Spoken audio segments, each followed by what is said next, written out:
Hello everybody.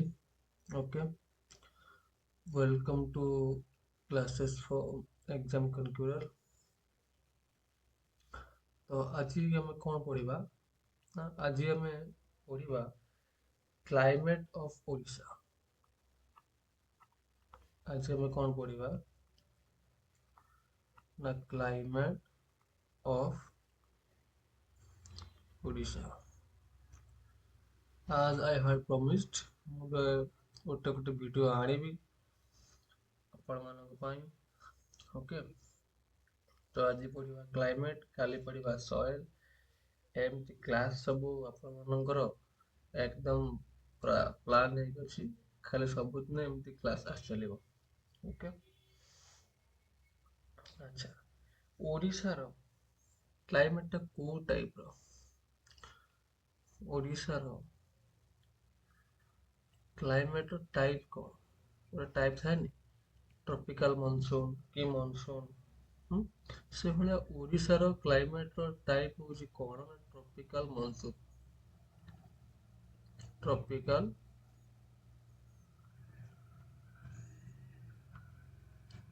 ଦେଖ, ମୁଁ ଏଇଟା ପୁରା ସର୍ଟ ନୋଟ୍ ମାରୁଛି। ତ ଯଦି କେହି ଚାହୁଁଥାନ୍ତି କିମ୍ବା କି ଭାବୁଥାନ୍ତି କି ଆମେ ଖାଲି ନୋଟ୍ ଯୋଉ ଥିବ ଟେଲିଗ୍ରାମ ତାକୁ ପଢ଼ିକି ପାର ହେଇଯିବୁ, ଦେନ୍ ଦ୍ୟାଟ୍ ଇଜ୍ ଭେରି ଭେରି ରଙ୍ଗ। ସେଟା କେବେ ପସିବଲ୍ ହିଁ ନୁହେଁ। ତ ଆପଣଙ୍କୁ କ'ଣ କରିବା ପାଇଁ ପଡ଼ିବ, ଆପଣଙ୍କୁ କ୍ଲାସ୍ ସହିତ ନୋଟ୍ କରିବା ପାଇଁ ପଡ଼ିବ। ଓକେ, ଠିକ୍ ଅଛି। ଆମେ ଦେଖିଲେ ଏଇଟା ତାର ଟାଇପ୍ ହେଲା। ଏଠି ସବୁବେଳେ ଆମ ଏଠି ସବୁବେଳେ ଟେମ୍ପରେଚର କ'ଣ ରହିବ? ଟ୍ରପିକାଲ ମନସୁନ୍ର ଟେମ୍ପରେଚର କ'ଣ ରହିବ? ଅଲୱେଜ୍ ରହିବ ହାଇ। ଓକେ, ସବୁବେଳେ କ'ଣ ରହିବ ନା ହାଇ। ରେନଫଲ୍ ସର୍ଟ ରହିବ, ଆଉ ୱିଣ୍ଟର ରହିବ ମିଲ୍ଡ। ଟେମ୍ପରେଚର ରହିବ ହାଇ,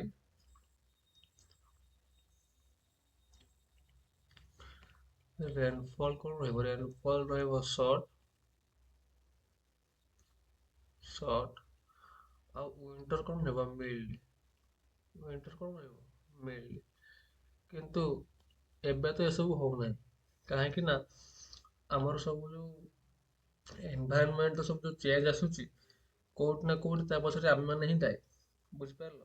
କିନ୍ତୁ ଟ୍ରପିକାଲ ମନସୁନର ଏ ହେଲା କ୍ୟାରେକ୍ଟର୍ସ ହେଲା। ଏଇ ଯୋଉ ତିନିଟା ହେଲା କ'ଣ, ମୁଁ ଲେଖି ଦଉଛି ଏଇଠି, characters of tropical monsoons. Characters of tropical monsoon. ବୁଝିପାରିଲ?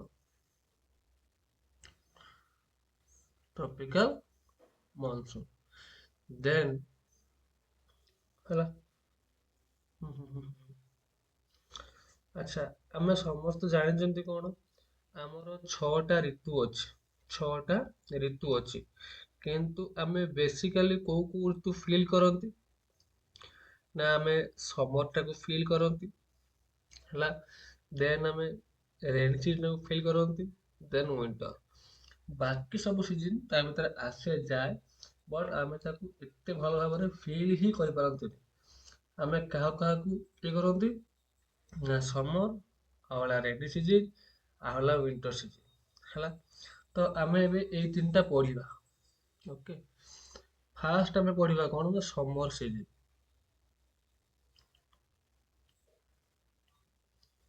ଫାଷ୍ଟ ଆମେ କ'ଣ ପଢିବା ନା ସମର ହେଲା। ସମର ଆମେ ଫାଷ୍ଟ ପଢିବା।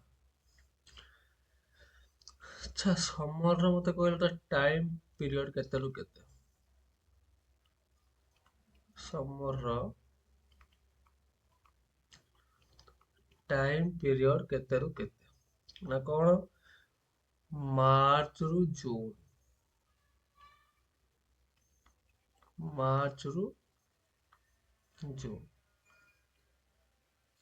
ହେଲା, ଯୋଉଟା କି ଆମେ ଓଡ଼ିଆରେ କ'ଣ କୁହନ୍ତି? ବୈଶାଖ ଜ୍ୟେଷ୍ଠ ଆଷାଢ଼ ଶ୍ରାବଣ। ଶ୍ରାବଣ ମାସ ହୁଏ, ମ୍ୟାକ୍ସିମମ୍ ବୈଶାଖ ଜ୍ୟେଷ୍ଠ ଆଷାଢ଼ ଏଇ 3 ମାସ ବେଶୀ ଖରା ହୁଏ। ତ ଏଇଟା ହେଲା ଆମର କ'ଣ ନା ଟାଇମ୍ ପିରିୟଡ଼। ଆକ୍ଚୁଆଲିରେ ବୈଶାଖ ଜ୍ୟେଷ୍ଠ 2 ମାସ, କିନ୍ତୁ ବେଳେ ବେଳେ ଏବେ ଆଷାଢ଼ ବି ତା ଭିତରେ ଗରମ ଦିନ ପଳେଇ ଆସୁଛି। ହେଲା। ଓକେ, ଦେନ୍ ଆମର ଏଠି ଟେମ୍ପରେଚର କେତେ ଆସେ ସମରରେ? ଆମର ଟେମ୍ପରେଚର ଟା କେତେ ଆସେ ନା above 40°C। ତମମାନେ ସବୁ ମାର୍କ କରୁଥିବ ଲାଷ୍ଟ କିଛି ବର୍ଷ ହେଲା 43, 42, 41, ଏଇଟା କମୁ ନାହିଁ। ତ ସବୁବେଳେ ଲାଷ୍ଟ 2-3 ଇୟର ଡାଟା ହିଁ ଆମେ ଷ୍ଟଡି କରିବା, ତାପରେ ବେଶୀ ପୁରୁଣା ଯିବା ନାହିଁ।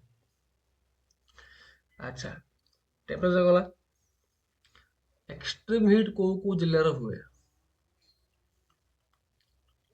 ଏକ୍ସଟ୍ରିମ ହିଟ୍,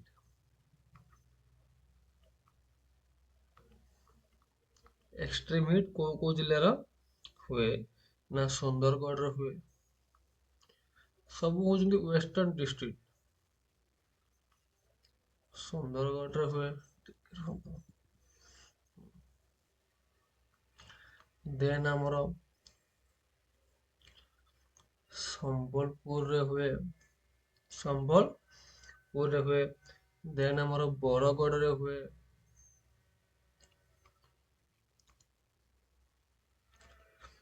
ଦେନ୍ ଆମର ବଲାଙ୍ଗୀରରେ ହୁଏ। ଓକେ, ଆଉ କୋଉଠି ହୁଏ? ନା କଳାହାଣ୍ଡିରେ ହୁଏ।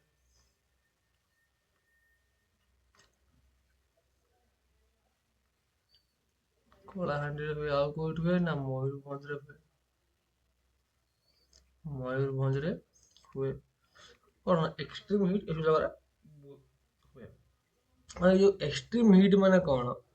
ୟାର ଟେମ୍ପରେଚର ଆରମ୍ଭରୁ ଶେଷ ଯାଏ 40°ରୁ 46° ମଧ୍ୟରେ ଥାଏ। ବୁଝିପାରିଲ? ଏକ୍ସଟ୍ରିମ ହିଟ୍ ମାନେ କଣ? ୟାର ଟେମ୍ପରେଚର ଫାର୍ଷ୍ଟ ରୁ ଲାଷ୍ଟ ପର୍ଯ୍ୟନ୍ତ 40ରୁ 46° ପର୍ଯ୍ୟନ୍ତ ଥାଏ। ଠିକ ସେଇଭଳିଆ ସମର ସଇଲା ଆମର। ଏବେ ଆମେ କଣ କରିବା ଏଠି? ନା ରେନି ସିଜିନ୍।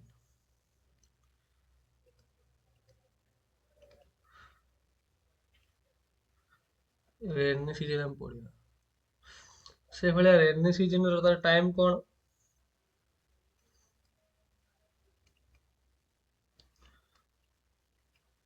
ଏଟା ହେଲା July to October. July to October ଏ ହେଲା ରେନି ସିଜିନ୍ ଟାଇମ ପିରିୟଡ଼। ଦେଖ ଯେତିକି ଏକ୍ଜାମ ପାଇଁ ଦରକାର ସେତିକି ପଢା ହଉଛି। ଏଟା କେବଳ ଓଡିଶା ସିଜିଏଲ ପାଇଁ ଏଇ କ୍ଲାସ ଟା ଆଜ୍ଞା।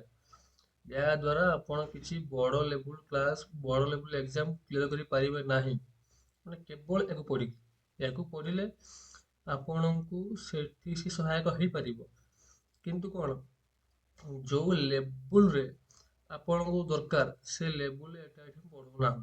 କାହିଁକି ଯେହେତୁ ଏକ୍ଜାମ ପାଖେଇ ଆଇଲାଣି, ଏକ୍ଜାମ ଆଉ ମାସେ ଅଛି। ତ ବେଶୀ ଡିପଲି ଯାଇକି ପାଠ ପଢି ହବନି ହେଲା। ତ ଯାହା ଯାହା ଇମ୍ପୋର୍ଟାଣ୍ଟ ସବୁ କୁହା ହେଇକି ଯିବା ହଉଛି ହେଲା। ତ ଏଟା ଓଡିଶା ସିଜିଏଲ କିମ୍ବା ଓଡିଶା ଆରଆଇ ଏସବୁ ପାଇଁ ଠିକ ଅଛି, ବଟ ଓପିଏସି ପାଇଁ ଠିକ ନାହିଁ। ଓକେ, ଦେନ୍ ଆମର ଏଠି ଆଭରେଜ ରେନଫଲ କେତେ ହୁଏ? ଆଭରେଜ ରେନଫଲ କେତେ ହୁଏ?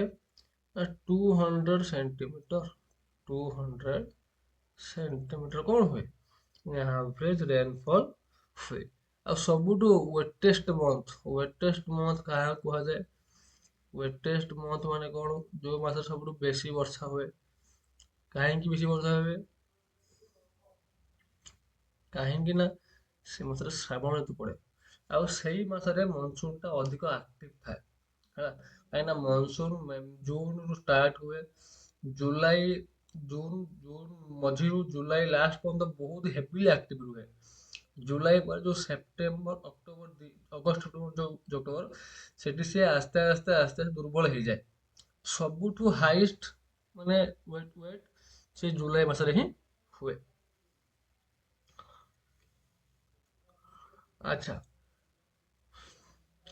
ଏଇ ଯୋଉ ରେନି ସିଜନ ଟାଇମରେ ହ୍ୟୁମିଡିଟି ଅଲୱେଜ ହାଇ ରହିଥିବ।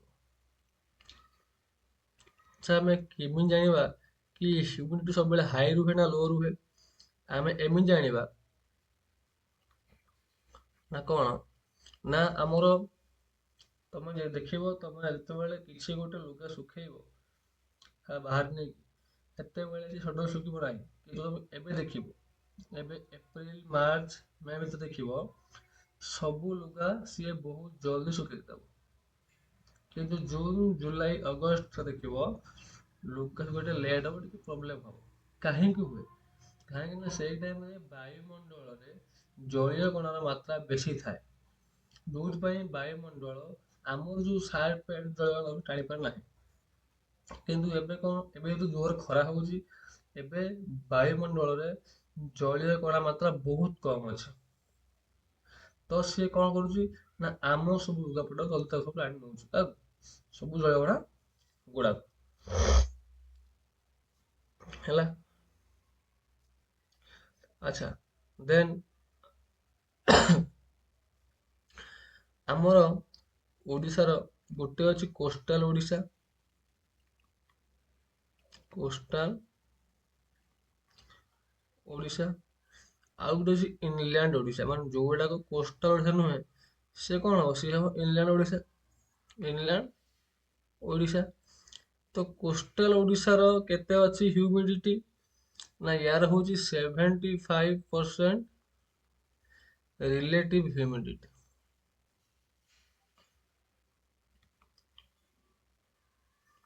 ବୁଝିପାରିଲ? ସେଇଭଳିଆ ଇଂଲ୍ୟାଣ୍ଡ ଓଡିଶାର କଣ, ନା ଇଂଲ୍ୟାଣ୍ଡ ଓଡିଶାର କେତେ percent? 60% relative humidity.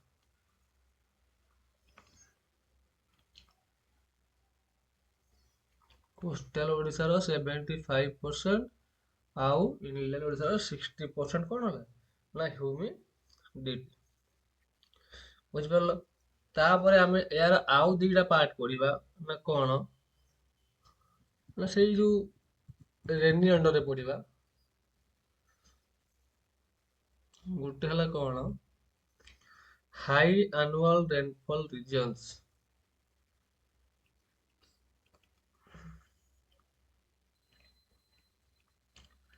High annual rainfall regions, low annual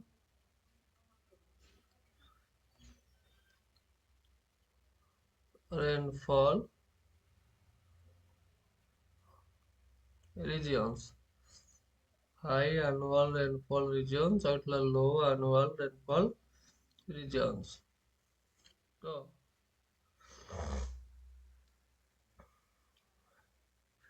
अच्छा, हाई annual rainfall जो ରିଜିଅନ ରେ रेनफॉल केते हुए ना 155 सेंटीमीटर प्लस ହେଲା।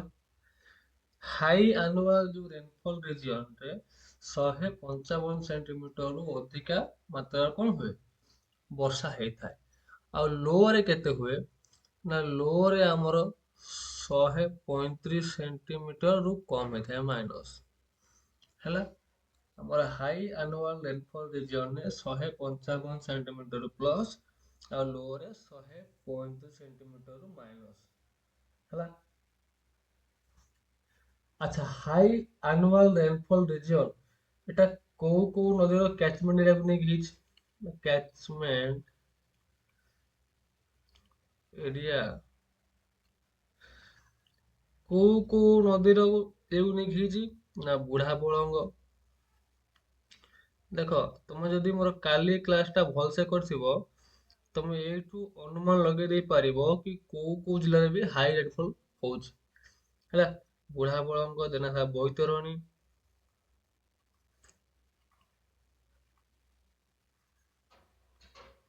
ବୈତରଣୀ, ଦେନ ହେଲା ବ୍ରାହ୍ମଣୀ, ଦେନ ହେଲା କଣ, ନା ଇବ ନଦୀ, ଇବ ନଦୀ। ଏଇ ସବୁ ନଦୀର କ୍ୟାଚମେଣ୍ଟ ଏରିଆ ବା କ୍ୟାଚମେଣ୍ଟ ବେସିନ ଜାଗାରେ କଣ ହୁଏ ନା ସବୁବେଳେ ହାଇ ରେନଫଲ ହୁଏ ହେଲା। ତ ଲୋର କିଏ ବି ସେଇଭଳିଆ ଥିବ ନା ନାହିଁ। ଯଦି ଏତିକି ହେଲା ହାଇର ତାହେଲେ ଲୋର ବି କ୍ୟାଚମେଣ୍ଟ ଏରିଆ କଣ? ହୁଁ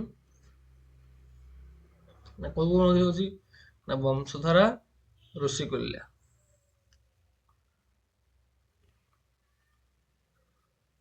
ବଂଶଧାରା ଆଉ ଋଷିକୁଲ୍ୟା। ବୁଝିଗଲା? ହେଲା।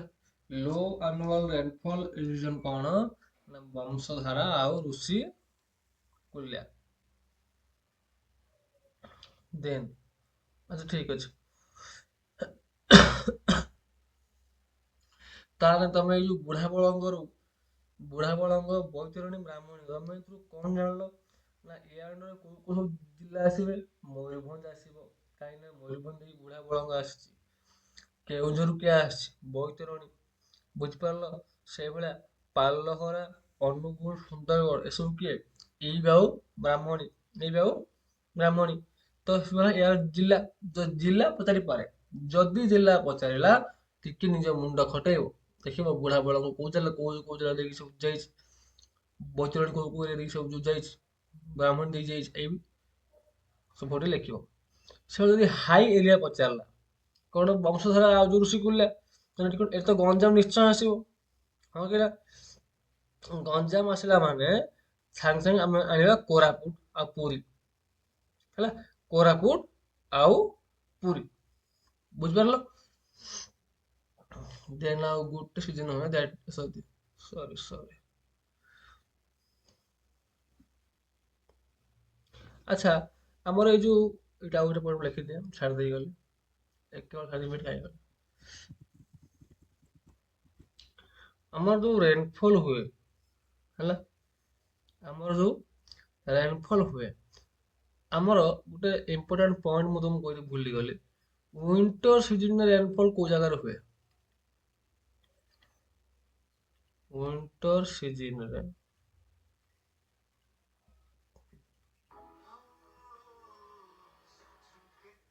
ୱିଣ୍ଟର ସିଜନରେ ରେନଫଲ କୋଉ ଜାଗାରେ ହୁଏ?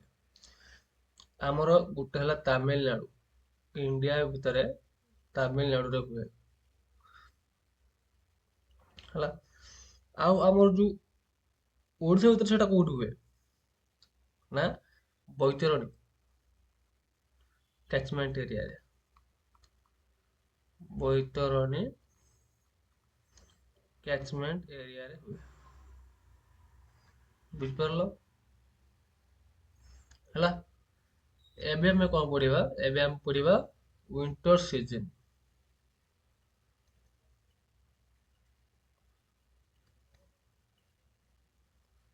Winter season. ଆଚ୍ଛା।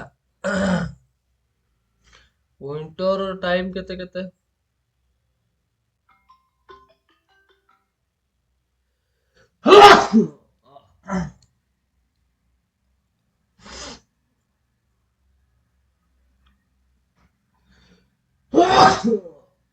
ସରି।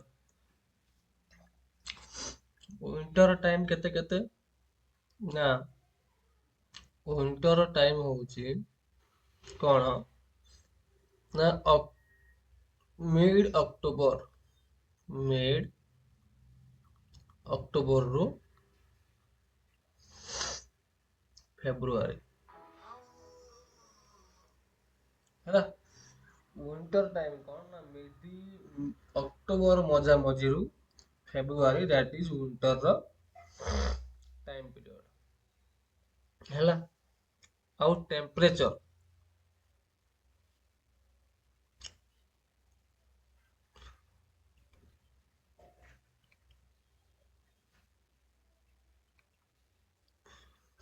ଟେମ୍ପରେଚର କଣ ହେଲା ନା ଆମର ଯୋଉ କୋଷ୍ଟାଲ ଏରିଆ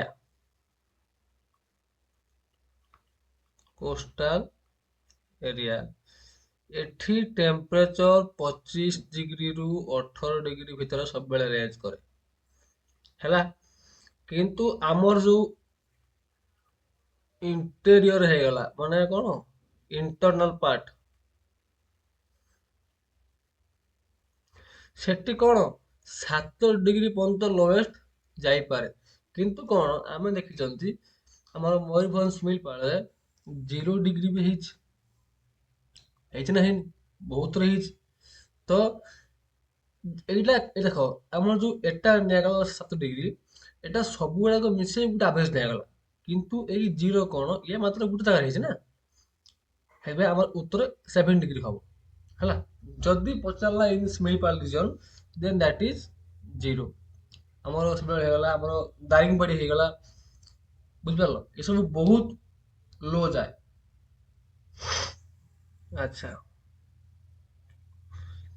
ସବୁଠୁ ଥଣ୍ଡା ବେଶୀ କୋଉଠି ପଡେ, କୋଲ୍ଡେଷ୍ଟ district?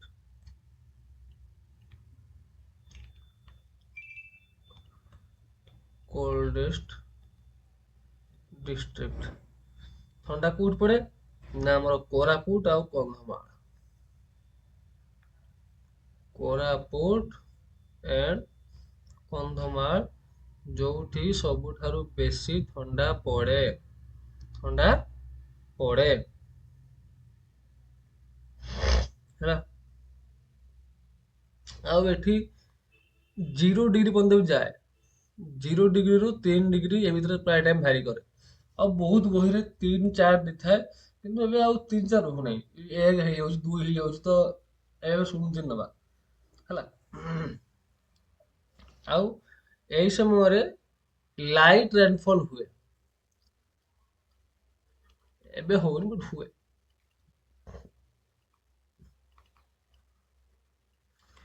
Light rainfall in October and November, ବୁଝିହେଲା? ହୁଁ? ହଉ, ତ ଆଜି ଆମର ଏତିକି ହେଲା କଣ ନା ପାଠ। ଆଜି ପାଇଁ ହେଲା ଥ୍ୟାଙ୍କ ୟୁ। କାହିଁକିନା ମୁଁ ଛୋଟ ଛୋଟ କନସେପ୍ଟ ପଢେଇବି, ବେଶୀ ବଡ ହେଲେ ପୁଣି ଅସୁବିଧା ହେଇଯିବ କାଳେ। କାହିଁକି ଦେଖ, ଏକ୍ଜାମ ପାଖେଇ ଆସିଲାଣି, ତ ସଡନଲି ଏତେ ଲୋଡ ନବାନି, ଆମେ ହାଲକା ହାଲକା ହାଲକା କରି ପଢିବା, ବୁଝିପାରିଲ? ଆମେ ହାଲକା କରି ପଢିବା, ଦେଖିବା ଯେପର୍ଯ୍ୟନ୍ତ ଯିବ ଯିବ, ଆଉ କଣ ଅଛି ହେଲା। ତମେ ଅନ୍ୟ ଆଡୁ ବି ପଢ, ମୋ ପାଖରୁ ବି ପଢ, ବଟ୍ କିନ୍ତୁ ଏଠି କଣ, ମୁଁ ସିଲାବସ କମ୍ପ୍ଲିଟ କରିଦେବି, ଇଟ୍ସ ମାଇ ଦାୟିତ୍ୱ, ବୁଝିହେଲା? ହଉ, ଟିଲ୍ ଦେନ୍, ଟେକ୍ କେୟାର, ରହିଲି।